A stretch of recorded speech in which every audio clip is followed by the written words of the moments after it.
الحمد لله رب العالمين وصلى الله وسلم على نبينا محمد وعلى آله وصحبه أجمعين أما بعد. طيب, nous continuons donc dans nos cours de la parure de l'étudiant. حلية طالب العلم, la parure de l'étudiant en sciences religieuses. Et nous sommes arrivés, Inch'Allah ta'ala, dans le point numéro 34 du chapitre numéro 5. Le point numéro 34, le chapitre numéro 5. Donc toujours plus intéressant, plus on avance, plus c'est intéressant, et plus ce contenu est extrêmement profitable. Donc juste une petite faïda, Inch'Allah ta'ala, une petite info. Comme nous n'avions pas conscience de l'impact de nos cours, et que plus précisément cet ouvrage, la parure de l'étudiant, on nous a fait savoir qu'elle était très rarement répandue. L'explication en français. D'ailleurs, pour vous dire, en arabe aussi. En arabe, du côté arabophone, l'explication de la parure de l'étudiant, pour ma part, j'en ai trouvé que 3. J'ai cherché et pour ma part, j'en ai trouvé que 3 explications. Donc, à savoir que l'explication de cet ouvrage se fera. Wallahu a'lam. Donc, comme nous disions,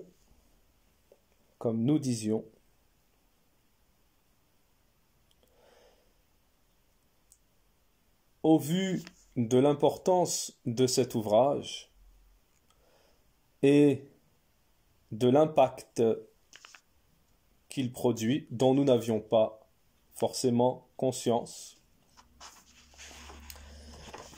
Inch'Allah ta'ala, nous allons continuer sur notre lancée concernant cet ouvrage et tous les autres ouvrages en général, Inch'Allah ta'ala.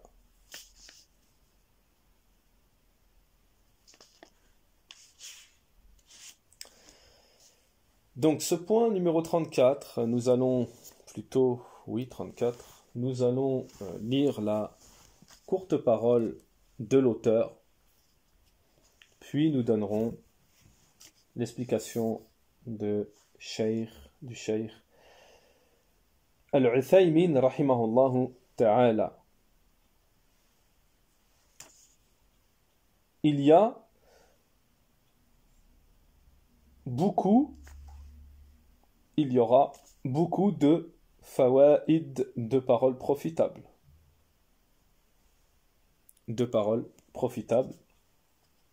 Je conseille donc à ceux qui sont acharnés dans l'étude de la science ou pas, ou moins acharnés, mais qui sont assidus à cet enseignement, d'appuyer sur le bouton apprentissage, mémorisation, ou alors d'avoir un stylo et de noter.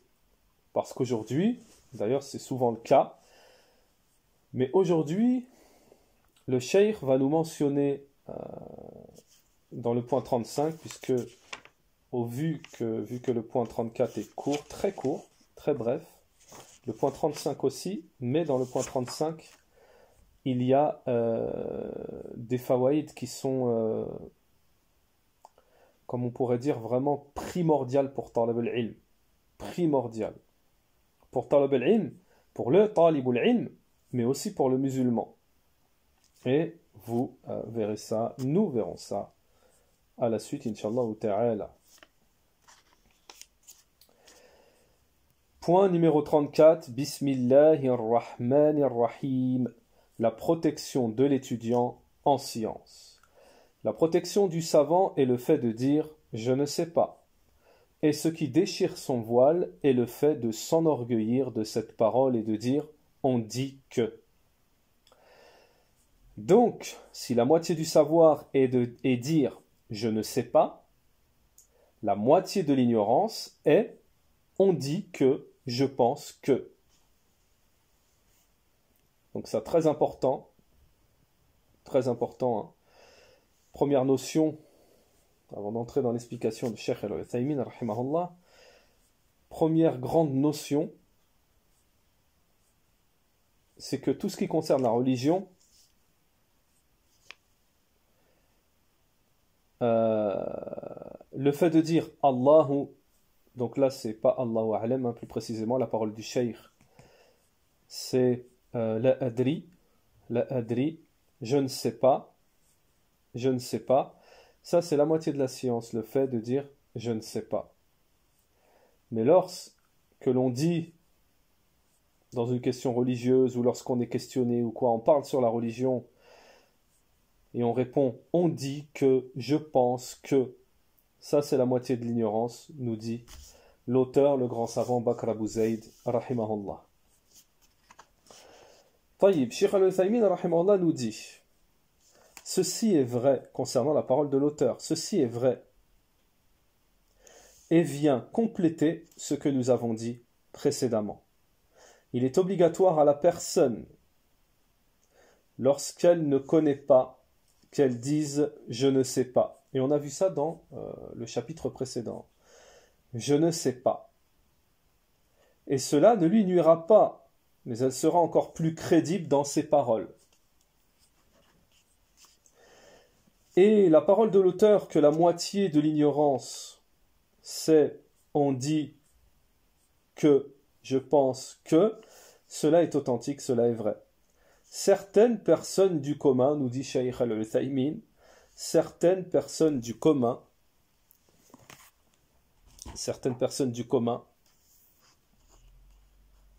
tu leur demandes est-ce que ceci est halal ou est-ce que ceci est haram? Ils répondent je pense que c'est haram. Ou ils répondent on dit que c'est haram. Cela est également la moitié de l'ignorance. Mais on ne rend pas crédible la parole du hammi. Le hammi, c'est celui qui fait partie des gens de la masse, des gens du commun, qui n'est pas un étudiant en sciences, par exemple. Donc il y a une notion ici très importante que nous dit le cheikh et qu'on doit comprendre également par rapport à la parole du cheikh. Attention, première faïda que vous connaissez tous. On ne prend pas la science de n'importe qui, on ne demande pas à n'importe qui, n'importe comment, n'importe quand.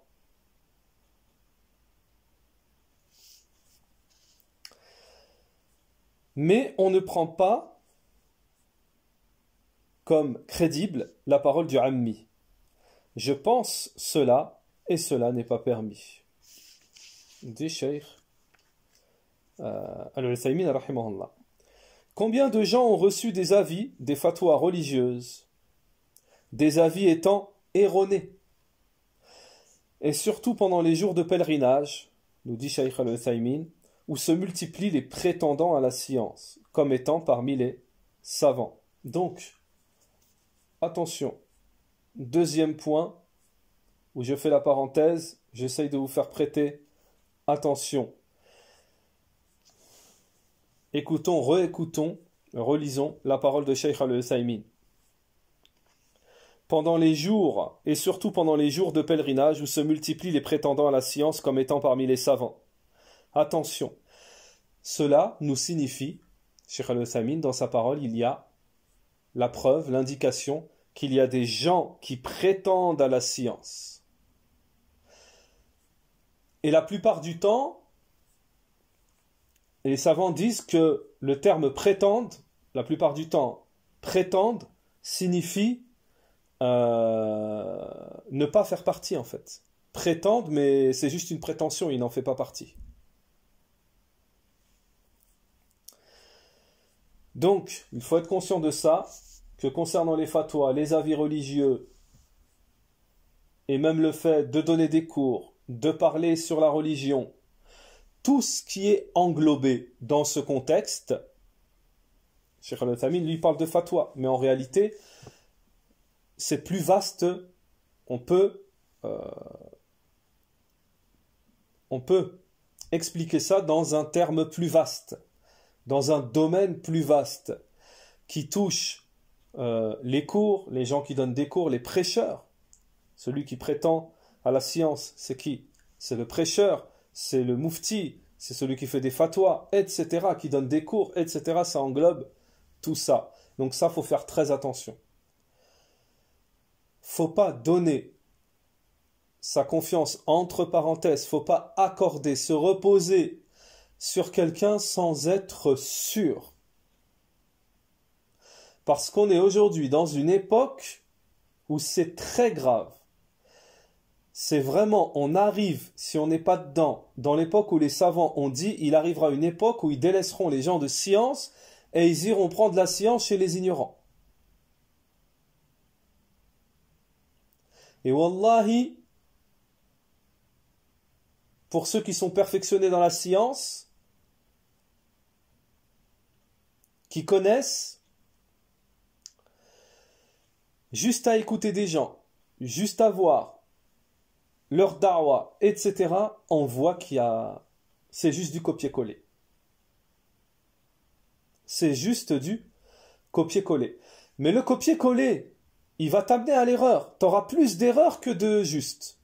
Si tu fais que du copier-coller, tu auras plus d'erreurs que de juste. Surtout si ce n'est pas du copier-coller directement des savants en langue arabe. Également, le gros problème pour des gens qui prétendent à la science, c'est que ils n'ont pas étudié les bases, les règles, le cheikh va en parler après, les règles et les bases, les fondements de la religion qui te permettent justement d'avoir cette autonomie, car un étudiant qui arrive à un certain niveau, un prêcheur, un cheikh ou autre, il a une certaine autonomie qui lui permet de distinguer le faux du vrai, même dans l'enseignement, d'avoir la véritable méthodologie, de savoir comment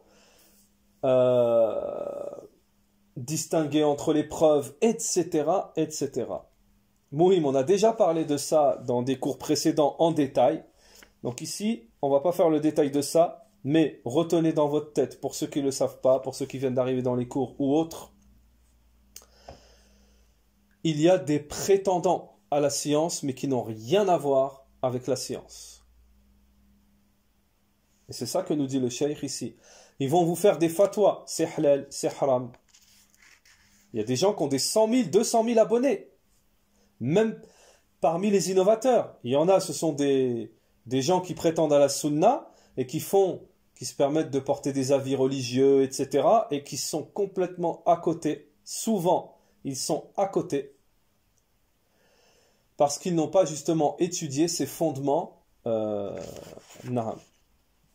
Et parmi les innovateurs, comme vous l'avez déjà constaté, hein, tout est halal. Tout est halal. Est-ce que ça c'est halal? Est-ce que ça c'est haram? Alors que c'est haram, ils vont vous dire que c'est halal. طيب. Cheikh Al-Uthaymeen, d'ailleurs, il va nous donner un exemple. Et c'est un sacré exemple que va nous donner le cheikh.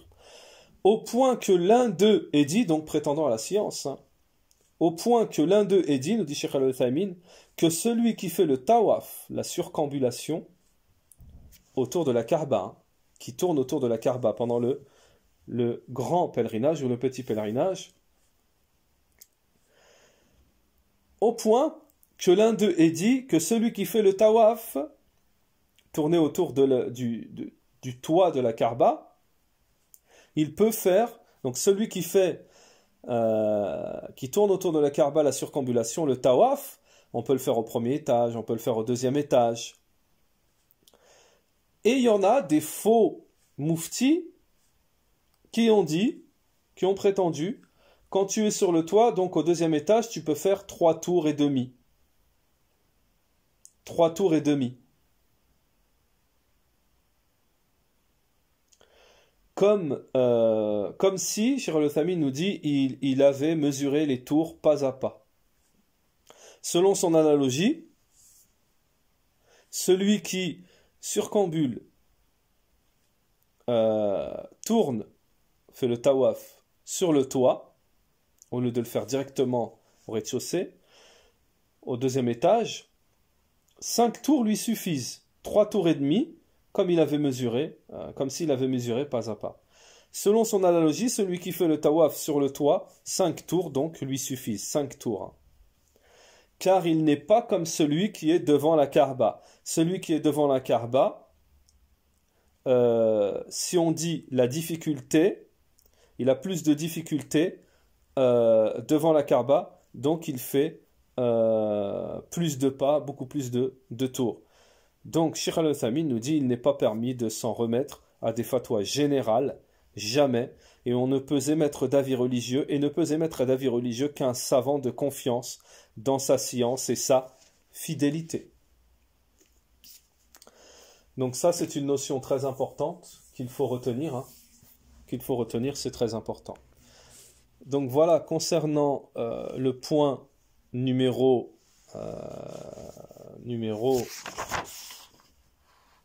34, nous passons, Inch'Allah ta'ala, au point numéro 35. L'auteur, rahimahullah, nous dit: la préservation de ton temps, de ton capital, entre parenthèses ton temps. Préserve ton temps afin d'acquérir la science. Donc, sois un adepte de l'occupation. Sois un adepte de l'occupation, non un adepte de l'oisiveté et de l'orgueil, et sois un disciple de la besogne, non un disciple de l'amusement et de la veillée. Préserve ton temps en étant sérieux et en travaillant sans relâche. Sois constant dans tes études et assiste aux cours des savants. Sois toujours occupé dans la science par la lecture sur quelqu'un, l'enseignement, la lecture, la méditation, la mémorisation, la recherche, particulièrement à l'aube de la jeunesse, qui est la fleur de l'âge et de la santé. Saisis cette opportunité précieuse afin que tu accèdes au plus haut degré de la science, car la jeunesse est le temps du rassemblement du cœur et du rassemblement de ses esprits. Cela est dû au peu d'occupation et de l'absence de responsabilité et des obligations de la vie, sans compter qu'il n'a personne à entretenir ni de famille à nourrir. Celui qui a une famille à charge ne cherche pas la gloire et le prestige. L'homme seul, solitaire, est celui qui les recherche.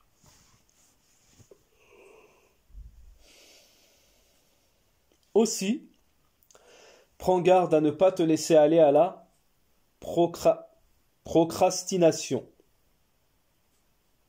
Ne remets pas à plus tard ce que tu dois accomplir en disant « dès que j'ai fini cette activité » et ainsi de suite. Au contraire, empresse-toi de faire ce que tu as à faire avant de devenir la preuve vivante de cette parole d'Abu At-Tahan Al-Qayni. Les vicissitudes de la vie m'ont courbé, jusqu'à ce que je devienne comme le prédateur qui s'approche de sa proie. À petits pas, celui qui me voit pense que j'ai les pieds liés, alors qu'il n'en est rien. Oussama ibn Munqidh à réciter. Avec mes 80 années s'est répandue la faiblesse de mon corps, la faiblesse de mes jambes et mes mains qui tremblent m'attristent.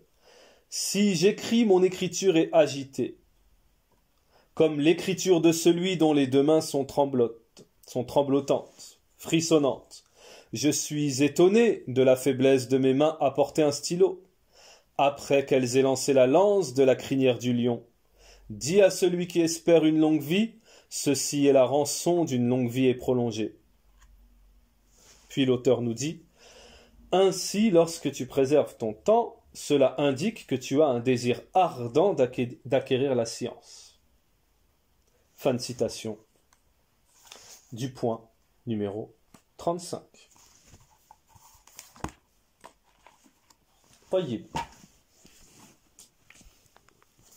Cheikh Al-Uthaymin rahimahullah ta'ala va nous expliquer, nous éclairer sur ce point.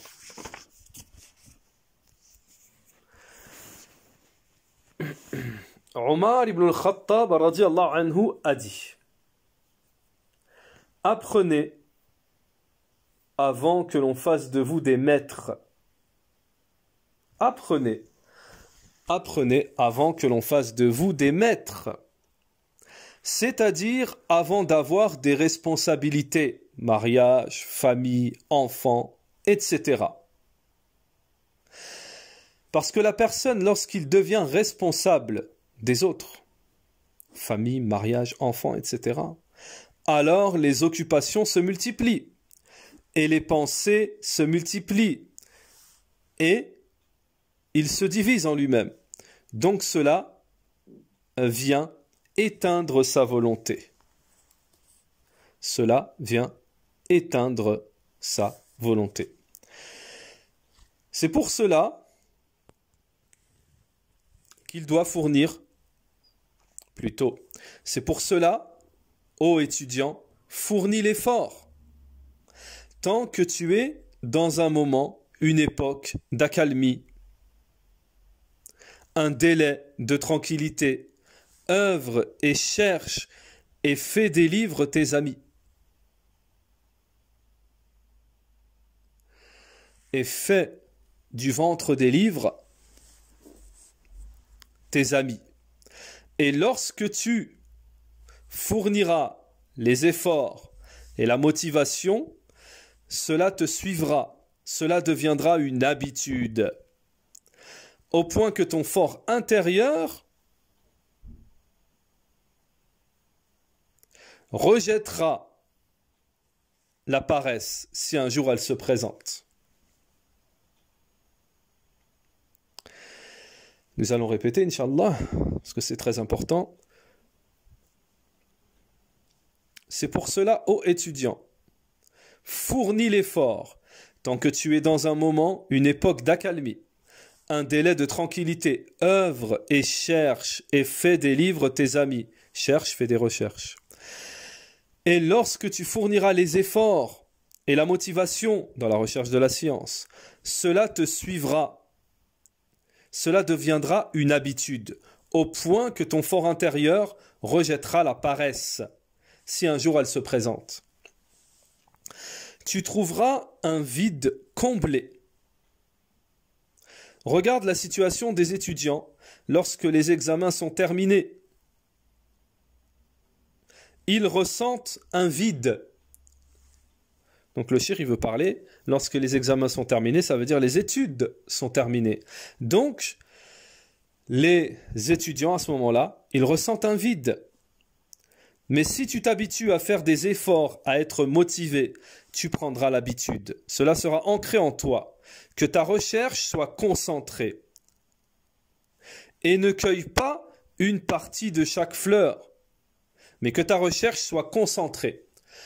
Ne cueille pas une partie de chaque fleur, ça veut dire, dans la recherche de la science, on l'a dit dans les autres cours, tu ne vas pas prendre un petit peu par-ci, un petit peu par-là, un petit peu par-ci, un petit peu partout. Tiens, je vais là, tiens, je vais m'asseoir là, tiens, je vais faire ça, un petit peu partout. Le cheikh nous dit que ta recherche soit de la science, elle soit concentrée. Tu prends pas une petite partie du tawhid et tu le laisses. Et ensuite tu prends une toute petite partie, une toute petite fraction dans la langue arabe et tu laisses. Et tu prends une toute petite fraction et tu fais ça dans toutes les matières. Tu te concentres sur une matière, tu apprends, tu te concentres sur une autre matière. Et ainsi de suite. Et commence du plus important au plus important. Donc on a déjà vu ça également dans les cours. Il y a des savants qui disent le plus important c'est Kitabullah, le Coran, la parole d'Allah, le livre d'Allah subhanahu wa ta'ala, le Coran. Il y en a d'autres qui disent c'est en fonction de la situation. En général c'est le Coran. Il y en a d'autres qui disent c'est en fonction de la situation. La situation, par exemple, la personne est partie étudier dans un autre pays. Si elle pense qu'elle ne va pas rester longtemps, elle prend d'abord le dogme, la croyance, tout ce qu'elle ne va pas trouver ailleurs dans les autres pays. Wallahu a'lam. Mais si elle sait qu'elle va rester longtemps, elle commence par le début, c'est-à-dire le Coran. Wallahu a'lam. Et commence du plus important au plus important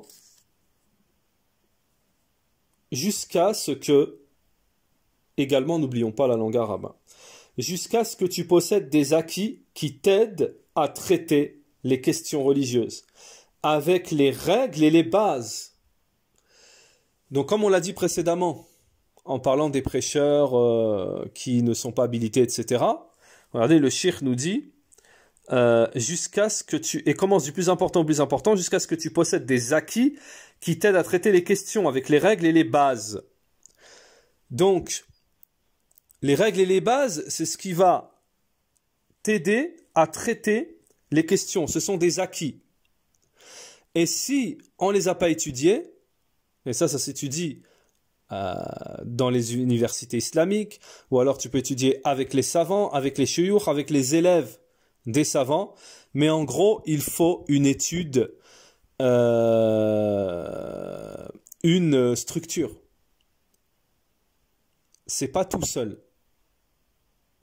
Et même pour celui qui le fait tout seul, ça peut exister, ça existe, mais tout le monde n'est pas Shaykh al-Albani, rahimahullah.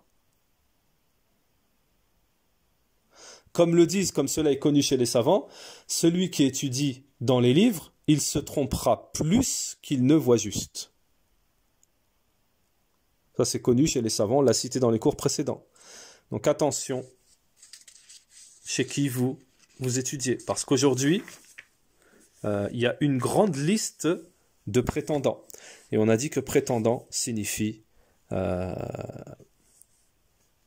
pas être, ne faire que prétendre et ne pas être la chose prétendue. Puis Cheikh Al-Uthaymin rahimahullah nous dit, ne pense pas que l'auteur veut qu'on ne cherche pas à avoir de famille ou se marier. Et même le mariage, donc ça c'est par rapport à la parole de l'auteur, si vous vous souvenez. La parole de l'auteur, quand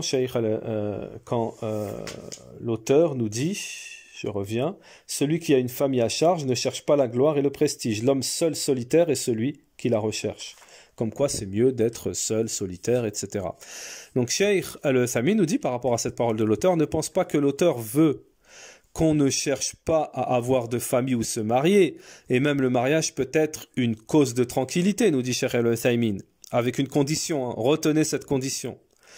Et même le mariage peut être une cause de tranquillité. Si Allah lui donne la réussite à cela et lui facilite une femme vertueuse.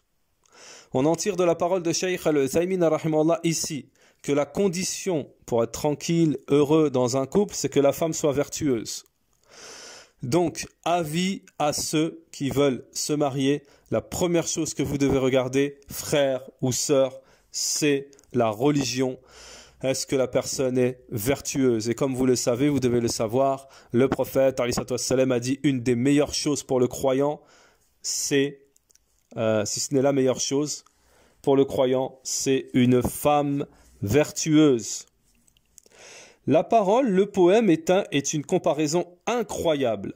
Cheikh Al-Uthaymin, à la suite, il nous mentionne un poème que nous avons lu précédemment. Nous allons, Inch'Allah ta'ala, le relire. Ben, Cheikh Al-Uthaymeen, à propos de ce poème, il nous dit, il est incroyable ce poème. C'est-à-dire la comparaison faite avec la situation, le contexte ici, c'est incroyable, il nous dit Cheikh Al-Uthaymeen. Donc l'auteur nous dit, Oussama ibn Munqidh a récité: avec mes 80 années, s'est répandue la faiblesse de mon corps. La faiblesse de mes jambes et mes mains qui tremblent m'attristent. Si j'écris, mon écriture est agitée, comme l'écriture de celui dont les deux mains sont tremblotantes, frissonnantes. Je suis étonné de la faiblesse de mes mains à porter un stylo, après qu'elles aient lancé la lance de la crinière du lion. Dis à celui qui espère une longue vie, ceci est la rançon d'une vie longue et prolongée. Cheikh Al-Uthaymeen, par rapport à ce poème, nous dit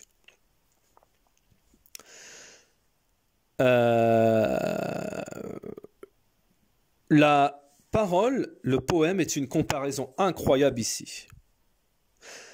Cheikh Al-Uthaymeen nous mentionne directement la parole d'Allah Ta'ala qui nous dit, Allah Ta'ala dit dans le Coran: c'est lui qui vous a créé faible, puis après la faiblesse, il vous donne la force.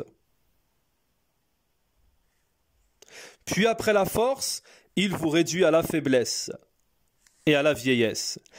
Il crée ce qu'il veut, Allah Ta'ala, et c'est lui l'omniscient, l'omnipotent.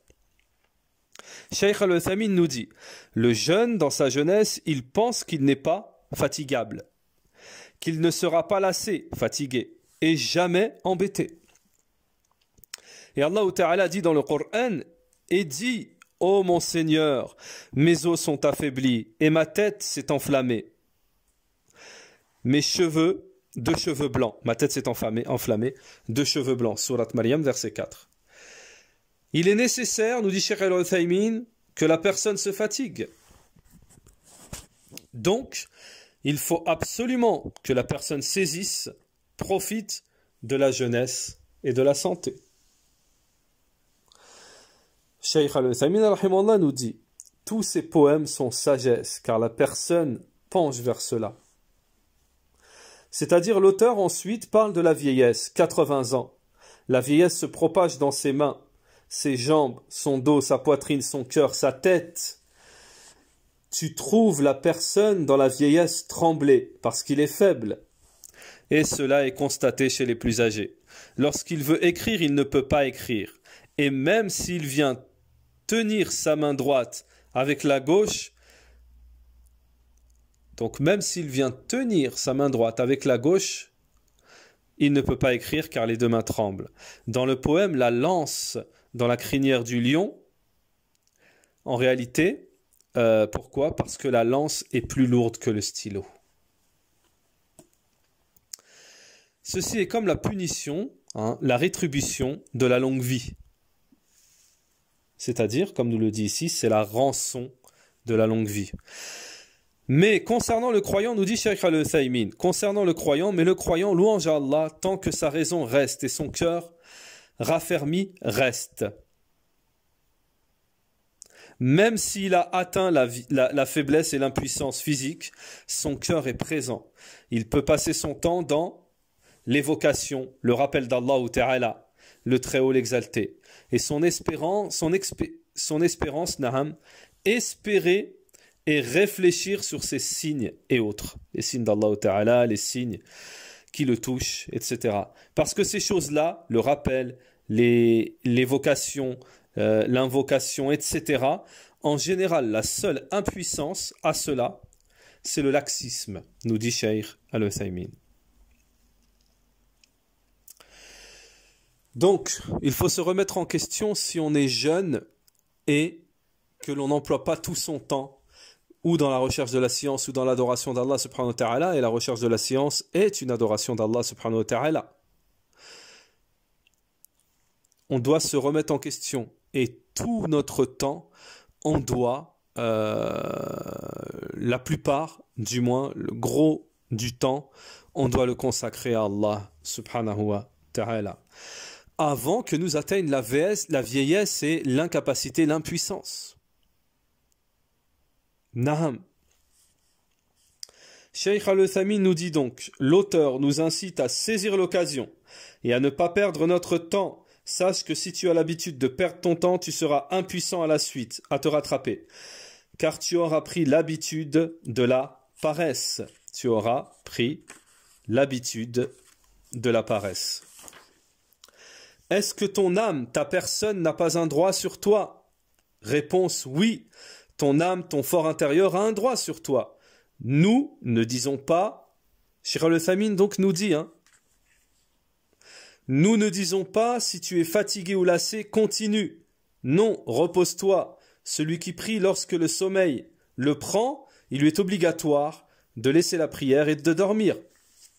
Alors je vais relire cette parole de Cheikh Al-Uthaymin, et il y en a deux à la suite, et vous constaterez qu'au début de chaque parole de Cheikh Al-Uthaymin, dans ces deux dernières paroles que nous dit Cheikh Al-Uthaymin, Cheikh Al-Uthaymin utilise le « nous » pour lui-même, c'est-à-dire à la première personne, pour parler de lui-même, à la première personne, Cheikh Al-Uthaymin utilise « nous » à deux reprises.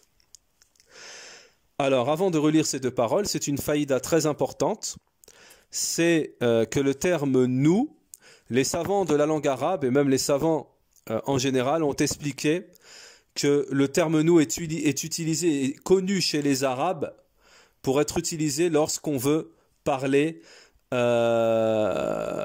le sens de « tawadu'», c'est-à-dire la modestie. Lorsqu'on veut parler avec modestie, on utilise le terme « nous ». Le terme « nous ». Car le fait de trop utiliser le terme « je », les savants disent cela est blâmable. Donc Cheikh Al-Uthaymin nous dit, nous ne disons pas si tu es fatigué ou lassé, continue. Non, repose-toi. Celui qui prie lorsque le sommeil le prend, il lui est obligatoire de laisser la prière et de dormir. Mais nous disons, tant que tu es motivé, nous disons le terme, donc Cheikh Al-Uthaymin a utilisé le « nous ». Il parle de lui-même au pluriel « nous ». Donc Cheikh Al-Uthaymin nous dit, mais nous disons, tant que tu es motivé, sépare-toi de l'impuissance et de la paresse. La paresse est une faiblesse dans la volonté. Et l'impuissance est une faiblesse physique.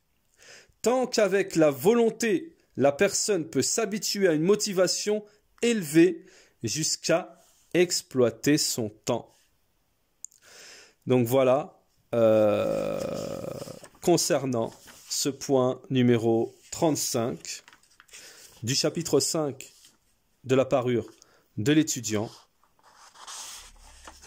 Ne vous inquiétez pas pour ceux qui sont attachés à l'étude de cet ouvrage. Inch'Allah ta'ala, nous ferons le maximum pour continuer sans interruption, si Allah nous le permet, sans interruption, jusqu'à arriver à la fin.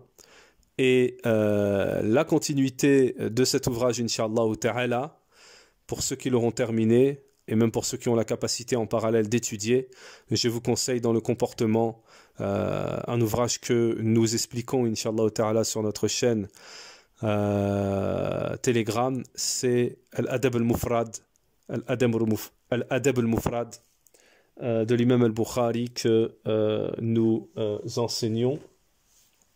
Al-Adab al-Mufrad, c'est-à-dire la véritable éducation de l'imam al-Bukhari, rahimahullah, sur le comportement. Il y a de grandes, d'immenses fawaïd. Nous allons, Inch'Allah ta'ala, nous contenter de ça. Sanaktafi bihada al-qadar al-yawm. Wa akhar da'wana anil hamdulillahi rabbil alamin.